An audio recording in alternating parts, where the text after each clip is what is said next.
बहुत समय पहले की बात है। एक हरे भरे पेड़ पर एक कौआ और उसकी पत्नी रहते थे। वो दोनों बहुत प्यार से अपना जीवन बिता रहे थे।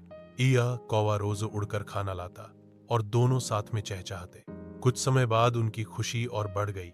कौए के घर नन्हे नन्हे बच्चों का जन्म हुआ। कौआ और उसकी पत्नी बहुत खुश थे। लेकिन उसी पेड़ के नीचे एक काला सांप एक बिल में रहता था। वह बहुत ही दुष्ट और खतरनाक था। एक दिन जब कौए दोनों खाने की तलाश में बाहर गए थे, तो सांप उनके घोंसले के पास आया और उनके बच्चों को खा गया। जब कौआ और उसकी पत्नी लौटे तो घोंसला खाली था। वो बहुत रोए। कौए की पत्नी, हमारे बच्चों को कौन खा गया? कौआ ने चारों तरफ देखा और जल्दी ही उसे पता चला, नीचे सांप का बिल है। उसी ने ये बुरा काम किया है।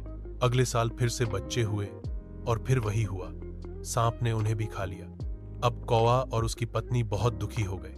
कौए की पत्नी, हमें कुछ करना होगा, वरना हम कभी माता पिता नहीं बन पाएंगे। कौए, हाँ, अब मैं इस सांप को सबक सिखाऊंगा। अब कौए को एक चालाक योजना सूझी। एक दिन कौआ उड़कर राजा के महल में गया। महल के बगीचे में रानियां झील में स्नान कर रही थीं। उन्होंने सोने का हार अपने वस्त्रों के साथ जमीन पर रखा था। कौआ फुर्र से उड़कर गया और सोने का हार उठा लिया। राजमहल के सैनिकों ने यह देखा। अरे, कौआ हार लेकर उड़ गया। जलहर सैनिकों ने तुरंत उसका पीछा किया। कौआ उड़ता उड़ता सीधा अपने पेड़ पर आया और वह हार सांप के बिल में डाल दिया। सैनिक जब वहां पहुंचे तो हार निकालने के लिए बिल को खोदने लगे। जैसे ही उन्होंने बिल खोदा, वहां से काला सांप फुफकारता हुआ बाहर निकला। सैनिक घबरा गए, लेकिन फिर डंडों से उसे मार डाला।